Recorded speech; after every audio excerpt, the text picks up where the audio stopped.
चौधरी चरण सिंह भारत के इतिहास में इकलौते से प्रधानमंत्री रहे जो अपने कार्यकाल में कभी संसद की सीढ़ियां नहीं चढ़ सके। उनकी सरकार इंदिरा गांधी की कांग्रेस के समर्थन पर टिकी थी, लेकिन फ्लोर टेस्ट वाले दिन से ठीक एक दिन पहले 19 अगस्त को इंदिरा गांधी ने समर्थन वापस ले लिया। चौधरी चरण सिंह जानते थे कि उनके पास बहुमत का नंबर नहीं है। उन्होंने संसद जाकर हारने के बजाय संसद जाने से पहले इस्तीफा दे दिया।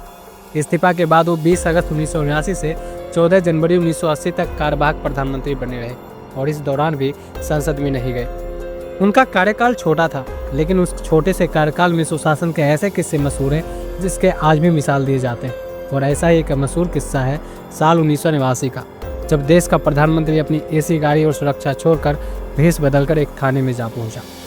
चौधरी चरण सिंह को प्रधानमंत्री बने कुछ ही दिन हुए थे। उनके पास लगातार शिकायतें आ रही थी कि उत्तर प्रदेश के थानों में गरीबों की सुनवाई नहीं होती और पुलिस वाले रिश्वतखोरी में लिप्त हैं। किसान नेता होने के नाते चौधरी साहब को यह बात चुभ गई। बार बार शिकायत मिलने के बाद चरण सिंह खुद ही हकीकत भांपने के लिए किसान का भेष धारण कर थाने पहुंच गए। कई पूर्व नेता बताते हैं कि चौधरी चरण सिंह कभी भी भेष बदलकर पुलिस थाने और सरकारी दफ्तरों का निरीक्षण करने पहुंच जाते थे। शाम के करीब 6 बज रहे थे। एक 75 साल का बुजुर्ग जिसने मैला कुचैला कुर्ता धोती पहन रखा था और जिसके कपड़ों में धूल जमी थी, उत्तर प्रदेश के इटावा के उस हरार थाने के गेट पर पहुंचा। अंदर घुसते ही सिपाही ने उसे ऊपर से नीचे तक देखा और कड़क आवाज में पूछा कि कौन हो और यहाँ क्यों आए हो। उस बूढ़े किसान ने दबी और डरी आवाज में कहा कि दरोगा बाबू हैं, मुझे रपट लिखवानी है।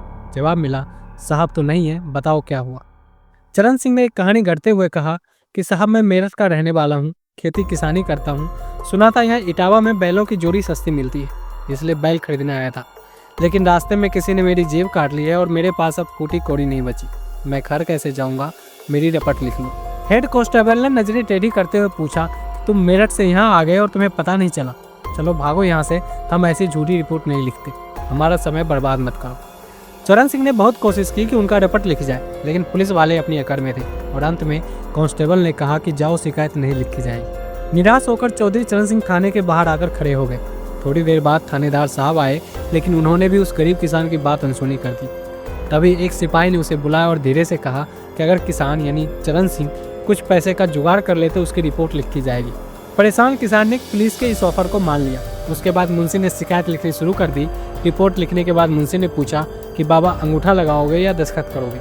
बूढ़े किसान ने कहा कि मैं दस्तखत करूँगा। उन्होंने पेन उठाया और कागज पर साफ साफ अक्षरों में लिखा, चौधरी चरण सिंह। मुंशी अभी नाम पढ़ ही रहा था कि उस किसान ने अपने मैले कुर्ते के जेब से एक मुहर निकाली और कागज पर जोर से ठोक दी, जिस पर लिखा था प्रधानमंत्री भारत सरकार। वह मुहर देखते ही थाने में मानो सांप सूंघ गया। मुंशी के हाथ से कलम छूट गई।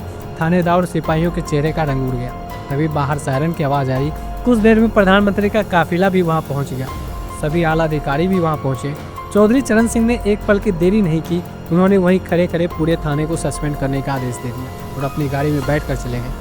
1979 का यह किस्सा बताता है कि चौधरी चरण सिंह संसद भले ही ना जा पाए, लेकिन जनता के बीच उनकी पकड़ कितनी मजबूत थी। उन्होंने उस दिन साबित कर दिया कि सत्ता दिल्ली के ऐसे कमरों से नहीं, बल्कि धूल भरे रास्तों और थानों की हकीकत जानकर चलाई जाती है। वह मुहर की आवाज़ आज भी उस थाने के इतिहास में गूंजती है। आपके इस बारे में क्या राय है, अपनी राय कमेंट में ज़रूर दें और ऐसे ही वीडियोज़ के लिए हमारे चैनल जनबल को सब्सक्राइब करें। जय हिंद।